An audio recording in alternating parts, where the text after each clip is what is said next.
I'm Liz Faublas, and this is Currents. Camden, New Jersey is getting a new bishop tonight, and he's coming from New York. Pope Benedict today named Bishop Dennis Sullivan the Vicar General of the New York Archdiocese to lead the 500,000 Catholics in Camden. Bishop Sullivan here with Cardinal Dolan while being honored by the Cabrini Mission for his dedication to the immigrant community is a humble priest.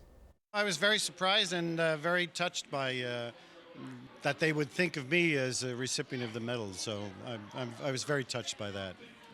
Bishop Sullivan moves to New Jersey after serving in New York since the 1970s. He is replacing Bishop Joseph Galante, who is resigning due to deteriorating health. Bishop Sullivan is 67 years old and will be installed as the 8th Bishop of Camden on February 12th. While the crucial role bishops play in society is being highlighted tonight in Venezuela, the bishops there are warning that the entire country's stability is at serious risk due to growing tensions surrounding the health of President Hugo Chavez. The bishops are saying that this man, the head of the National Assembly, cannot take over for Chavez if the president's failing health prevents him from being inaugurated on Thursday. Chavez supporters claim the swearing in is just a formality and others can fill the office temporarily. The church leaders caution that would override the Constitution and would be, quote, morally unacceptable. Chavez tonight remains in a Cuban hospital suffering from cancer. Several news reports claim he is near death. He and the church have clashed repeatedly, with the bishops calling him too authoritarian. Well, the Bishop of Rome, Pope Benedict, is calling for action as tensions and terror continue to tear apart Syria.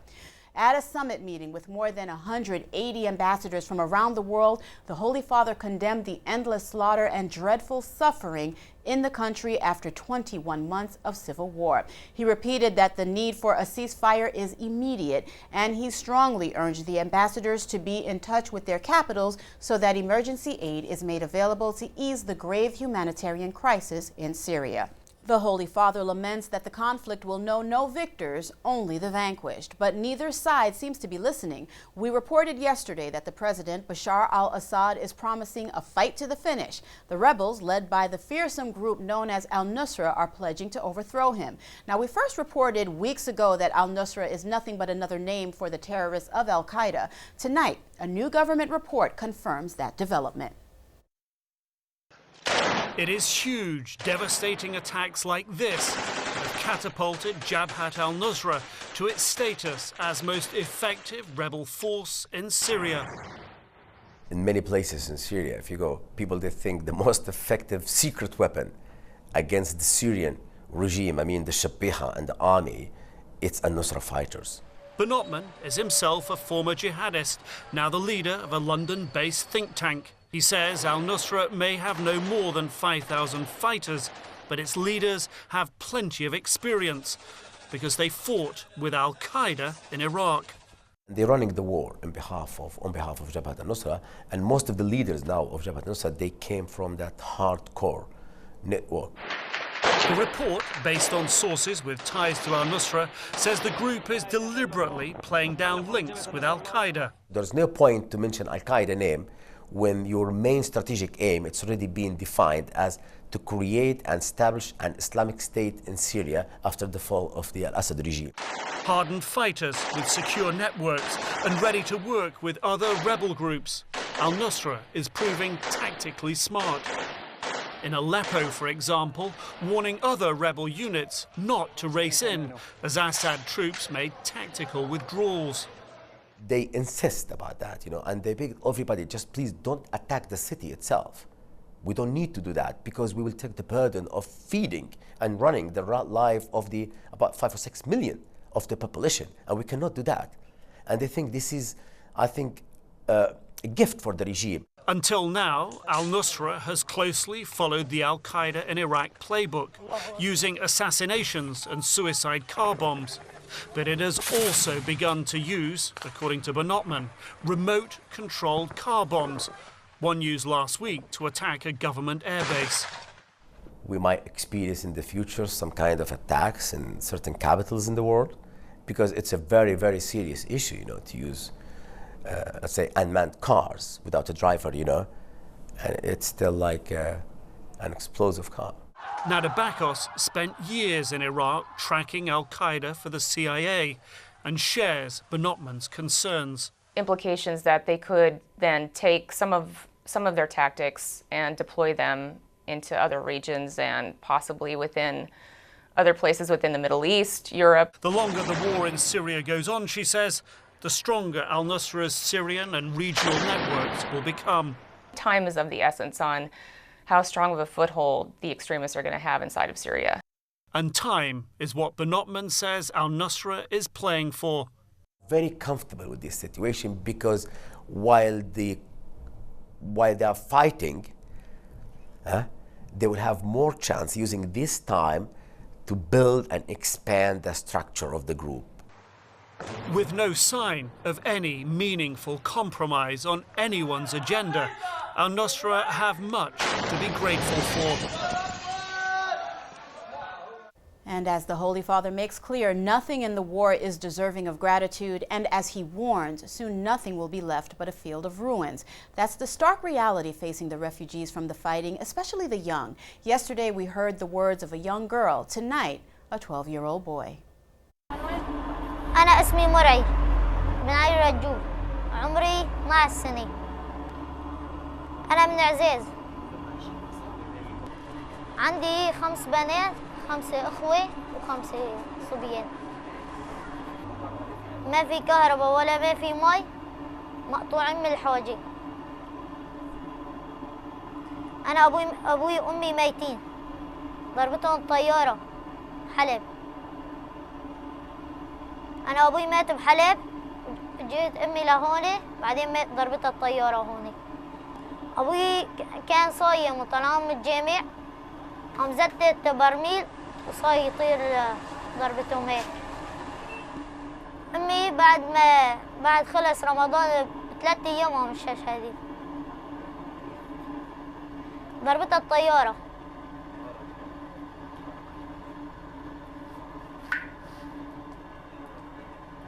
الحارة كلها ماتت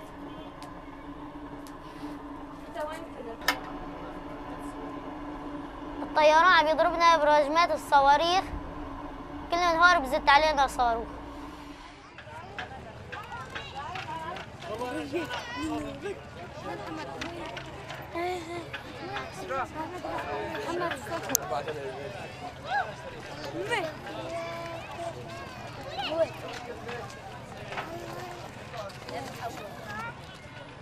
وبعدين صفينا لحولنا هون انا واخواتي هون قام اجا جارنا قال لي تعال اشتغل معنا عشان نعيش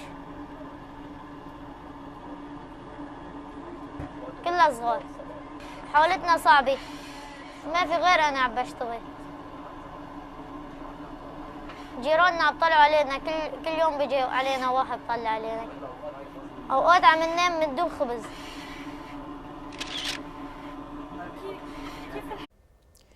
The bishops of Egypt are taking a tough stand tonight against that country's new constitution, calling it a fundamental attack on human rights. The Coptic church leaders are saying the document prepares the way for an Islamic caliphate. Notably, the goal of al-Qaeda is to establish a caliphate in Egypt and from there launch against the West. Up next, fighting back against the jihad of the atheists and hearing from a leader of the married Catholic priests, as Currents continues after the break.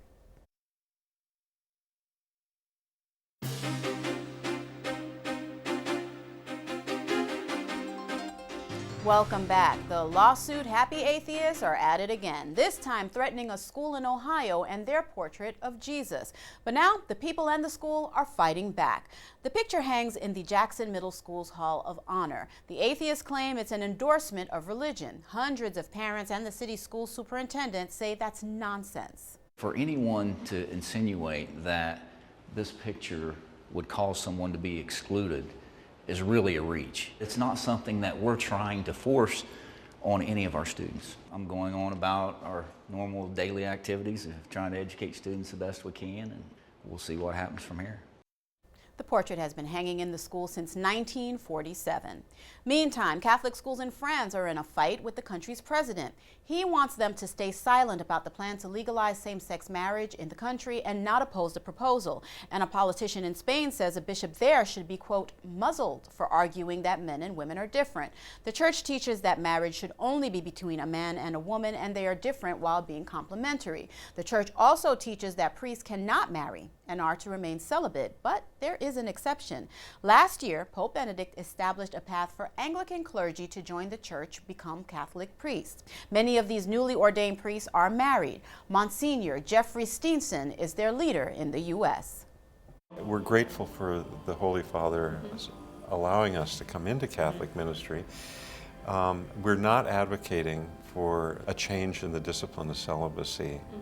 We accept what the discipline in the Latin Church is, but also we want to be as good as we can to model what a married priest might look like. And we recognize that was the discipline of the Church in the early period.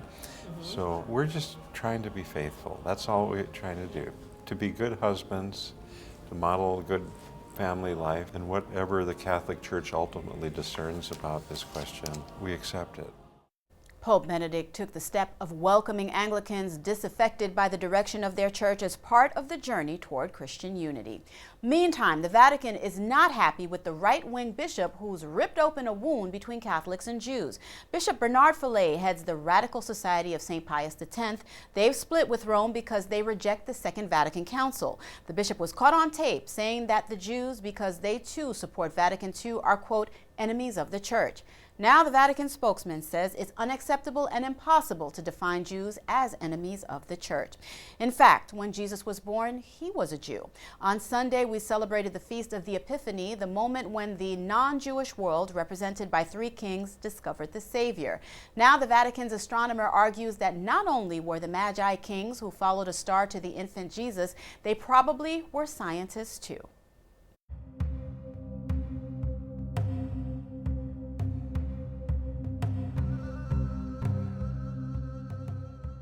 It's an interesting question whether or not the Magi really were prototypical scientists, because they would study the stars, but they, or at least the people paying them, were hoping to get something out of it. They were hoping to get predictions of the future. They were hoping to get an understanding of what's happening in their lives so they could make money or fight successful wars. A true scientist is not interested in that. The true scientist is interested in nature for its own sake, in creation for its own sake, in beauty for its own sake. And to my mind, the Magi become true scientists when they accept and worship the Christ child, which was not at all what they were expecting, but which was the truth that they discovered. And they decided to embrace the truth they discovered rather than go back to Herod and collect their reward. That's the moment that they become scientists. In a moment, we'll continue with Currents, and I'll speak with the National Director of Priests for Life about the March for Life after the break. A sad record to report tonight. Planned Parenthood is claiming it performed almost 334,000 abortions in 1 year, a record for them and representing one abortion every 94 seconds. They also claim to have received more than $500 million in taxpayer money from the government. The sobering news comes as we've reported several positive developments this week in the fight for life. Now we hear from Father Frank Pavone, the National Director of the very pro-life Priests for Life. As the 40th anniversary of the Roe v. Wade decision approaches, I asked him if society's making any progress in understanding the impact of abortion on all of us.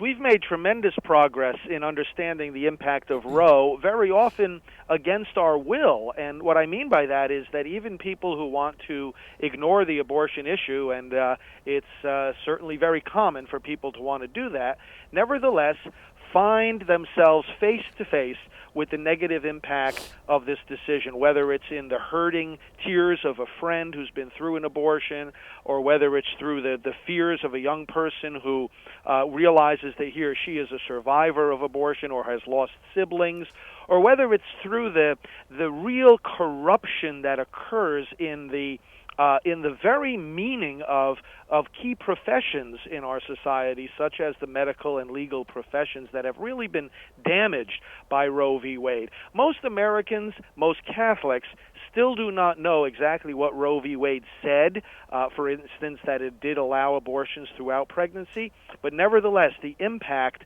is felt by all of us. Which brings me to my next question. Father, why is the March for Life in Washington on the 25th of this month so important? Why is this so critical? You know, the world is watching in a very real sense. The government knows that we're there.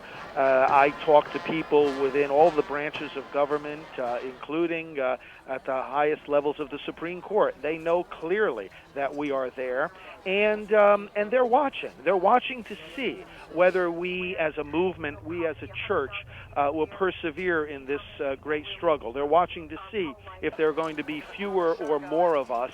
They're watching to see if the movement is growing younger or older. And this year in particular will be the first March for Life without our dear friend Nellie Gray, who founded and led the march for 4 decades and passed away this past August.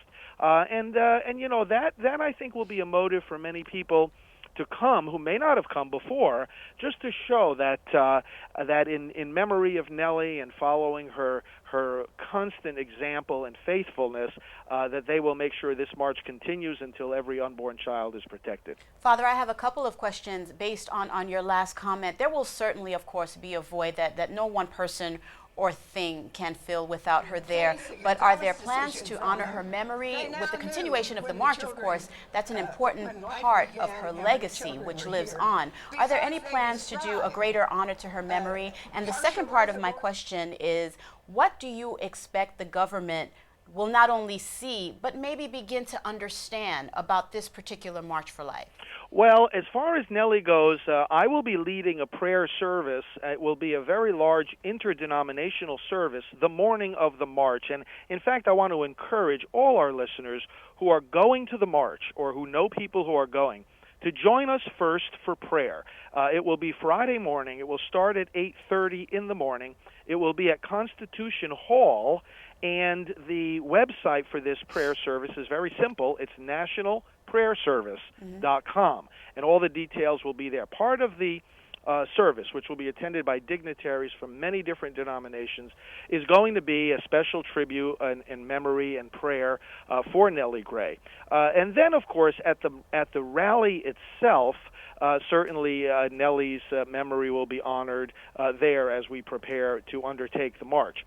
As far as what the government may or should understand about the march, here's where I think we can point out that leading the march once again, marching right up front, will be men and women holding signs saying, "I regret my abortion," or "I regret lost fatherhood." This Silent No More campaign that we at Priests for Life organized together with Anglicans for Life is an important message to the government. Father Pavone has much more to say about the March for Life and his relationship with the real woman who's known as Roe in the Supreme Court's decision, and we'll hear from him again next week. Meantime, his organization, Priests for Life, has forced the Obama administration to provide a temporary waiver from the mandate that employers pay for contraceptives and abortion-inducing drugs. Apparently, the administration has realized, for now at least, that Priests for Life is a religious organization. And a federal judge in Chicago has blocked the government from enforcing the mandate against 2 Catholics who own a business there. Up next, something considered dead lives, as Currents continues after the break. Mass is celebrated today in the language of the people, but for centuries, the Universal Church only spoke one language, Latin. And in honoring that tradition, Pope Benedict has made it much easier to celebrate traditional Latin masses. Yet, not everyone has easily accepted the Holy Father's guidance. For example, seminarians in Birmingham, England, requested that the traditional Mass in the extraordinary form, as it is known, be celebrated at their school. Administrators said no, fearing it would interfere with studies. Now, in just a few moments, I will take you to just such a Mass at our St. James Cathedral in Brooklyn. But first, Latin, a language some consider dead, is very much alive at the Vatican. It is often considered a dead language, but often associated with culture, Latin refuses to go extinct. Up until the 18th century, scientific texts were published in Latin.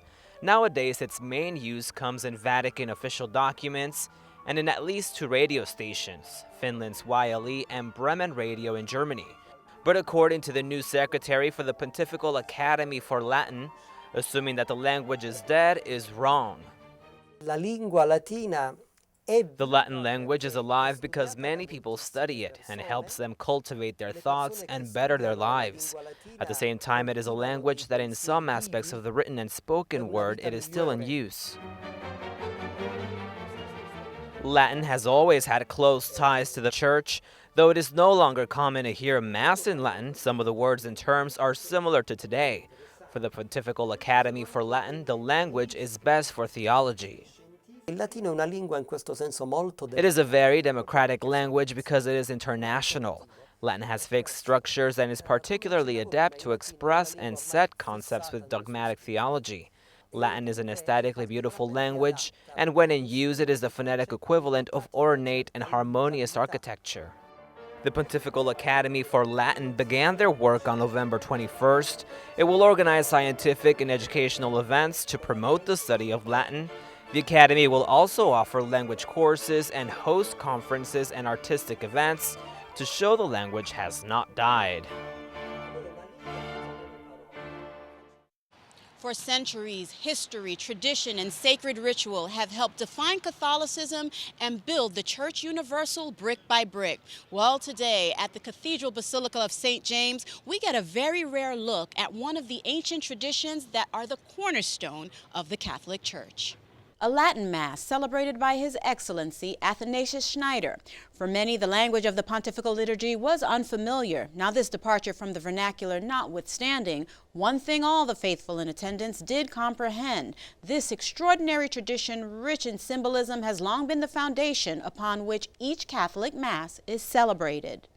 This Mass is called the extraordinary form of the Roman Rite because the Holy Father Pope Benedict issued a document 5 years ago allowing and wishing even that this form of the Holy Mass could be celebrated by every priest. Our fathers and grandfathers and all the generations before us worshipped the Lord in the Holy Mass. And this is not a contrast and a contradictory to the new form because the essence of the Mass is always the same. Well, I think that what's impressive about the extraordinary form is its beauty. There's a majesty to it, which I think we need sometimes. We need to remember that for several centuries, from the time of the Council of Trent, that this extraordinary form was the source of holiness for so many people, great saints and ordinary people. They were fed by this Mass. The faithful in the pews represented a very diverse spectrum of the Catholic population. There were those who were very well versed and practiced in the Tridentine Rite. There were those who had a modest understanding of the ancient Catholic ritual. And there were those who knew little, if anything at all, about the importance of the Mass before them. This is part of the reason the Society of St. Hugh of Cluny is working to unify the understanding of the traditional Mass, demystifying its significance, and effect the full return of the traditional rites to the Roman Catholic Church. When our young people see this Mass for the first time, they discover one of the great riches of the church. It was absolutely wonderful. It was very beautiful, very easy to pray, and definitely the word of the day is prayerful. Well, it's very slow. It gives you time to slow down, and to think, I guess, more and to pray. It's also, the music is beautiful. For me, it's you know, a remembrance of the way things used to be when I was young. A lot of the Latin I had memorized from being an altar boy and from taking Latin in high school. So I hope that people and all the details of the liturgy, the songs, and every detail has the aim to help the people to lift up their hearts to God, to heaven. And I have to say personally, being at that Mass certainly lifted my heart. I found the entire service to be very inspiring. Well, thank you for being with us tonight. And we leave you with more from the Mass in the extraordinary form. For all of us here at Currents, I'm Liz Faublas. Thank you for watching and have a good night.